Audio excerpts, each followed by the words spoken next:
Assalamualaikum warahmatullahi wabarakatuh. Perkenalkan, nama saya Arida Salsabila, Mahasantriwati Manajemen Pendidikan Islam pada semester 7. Pembuatan video kali ini adalah untuk memenuhi tugas saya pada mata kuliah Profesi Keguruan yang diampu oleh dosen kita yang bernama Ustaz Radinal Mukhtar Harahap.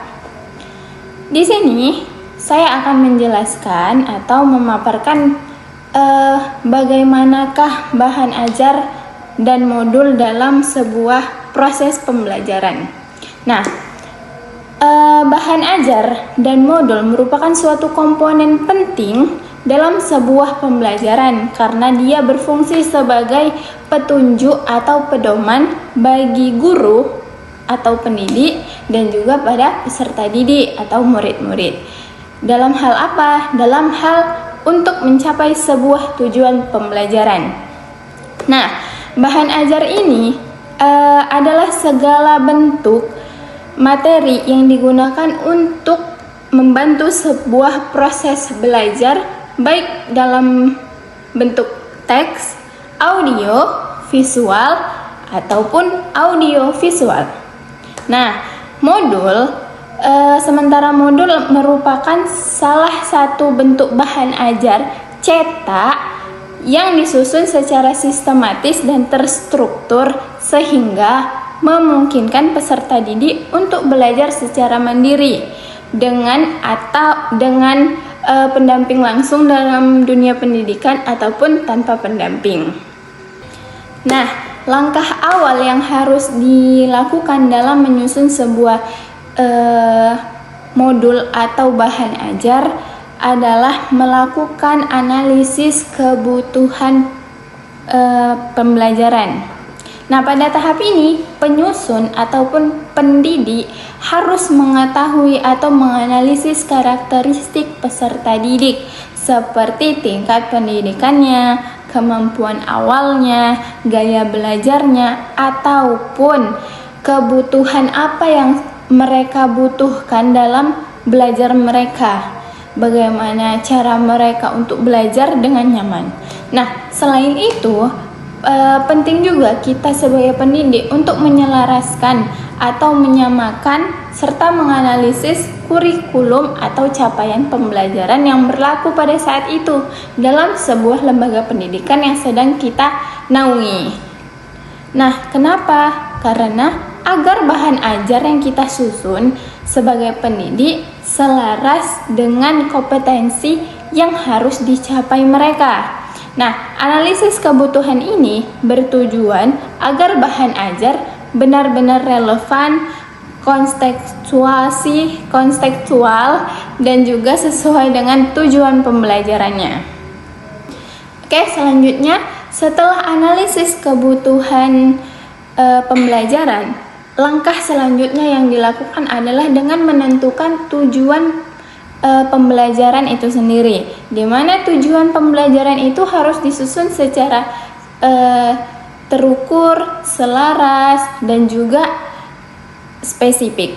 Nah, tujuan ini biasanya mengacu pada kompetensi inti dan kompetensi dasar atau capaian pembelajaran lulusan.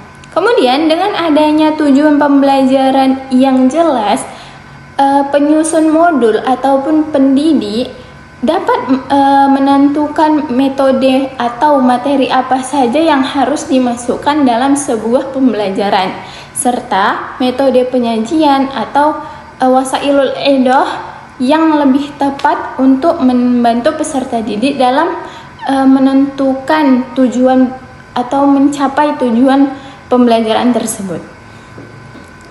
Kemudian, tahap selanjutnya adalah menyusun dan mengorganisasikan sebuah materi pembelajaran, di mana materi ini harus disusun secara sistematis, dimulai dari konsep yang paling sederhana menuju konsep yang lebih kompleks lagi. Kemudian, penyusunan materi juga harus memperhatikan keterkaitan antara topik dengan pembelajaran agar pembelajaran menjadi runtut dan juga logis di pikiran peserta didik. Kemudian dalam modul materi biasanya dibagi ke dalam beberapa kegiatan belajar atau unit pembelajaran, sehingga peserta didik dapat mempelajarinya secara bertahap-tahap. Kemudian dalam menyusun sebuah bahan ajar dan modul, penting untuk menggunakan bahasa yang jelas, komunikatif, dan sesuai dengan tahapan pemahaman peserta didik. Bahasa yang digunakan sebaiknya tidak terlalu rumit, namun tetap mengikuti kaidah ilmiah. Selain itu, penyusun atau pendidik juga dapat menambahkan contoh-contoh konkret seperti ilustrasi, gambar, tabel, atau studi kasus agar materi itu lebih mudah dipahami oleh peserta didik. Nah, pengayaan materi dari sumber lain juga bisa kita dapatkan dari buku referensi, jurnal, ataupun media sosial atau media digital. Juga sangat dianjurkan untuk memperluas wawasan peserta didik. Oke, selain materi, modul yang baik juga harus dilengkapi dengan kegiatan pembelajaran dan latihan. Kegiatan ini dapat berupa tugas individu, diskusi, refleksi, maupun latihan soal yang bertujuan untuk mengukur kemampuan peserta didik atau pemahaman peserta didik terhadap materi yang telah disampaikan oleh pendidik tersebut atau gurunya. Nah, latihan dan evaluasi sebaiknya disusun dari tingkatan yang paling gampang atau paling mudah menuju ke tingkatan yang lebih sulit, bertujuan agar peserta didik itu bisa memahaminya atau bisa memenuhi soal-soal tersebut tahap demi tahap. Kemudian komponen penting lainnya dalam modul adalah evaluasi dan umpan balik. Evaluasi berfungsi untuk menilai ketercapaian sebuah tujuan pembelajaran. Nah, sedangkan kalau umpan balik adalah alat untuk mengukur atau membantu peserta didik dalam mengetahui sebuah kelemahan ataupun kekuatannya dalam belajar. Kemudian evaluasi bisa berupa pilihan ganda, esai, proyek, ataupun seperti penugasan lainnya yang relevan dengan tujuan pembelajaran. Nah, dalam modul, kunci jawaban ataupun pedoman penilaian juga dapat disertakan sebagai bahan refleksi bagi peserta didik. Kemudian tahap terakhir dalam penyusunan sebuah bahan ajar dan modul adalah melakukan revisi dan penyempurnaan. Revisi dilakukan berdasarkan masukan-masukan dari pendidik ataupun peserta didik juga, serta hasil evaluasi pembelajaran. Dengan melakukan revisi, bahan ajar dan modul dapat terus diperbaiki agar semakin efektif, menarik, dan sesuai dengan kebutuhan pembelajarannya. Secara keseluruhan, penyusunan bahan ajar dan modul ini memerlukan perencanaan yang matang, pemahaman terhadap peserta didik, dan juga kreativitas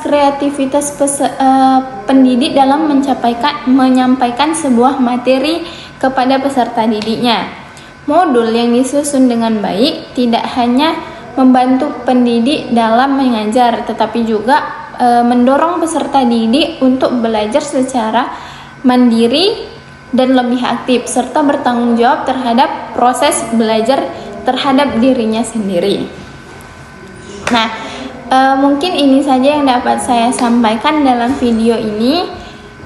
Semoga kita sebagai pendidik dalam mata kuliah profesi keguruan ini dapat memahaminya secara baik dan mampu mempraktekannya serta mengaplikasikannya di dalam pembelajaran kita sehari-hari.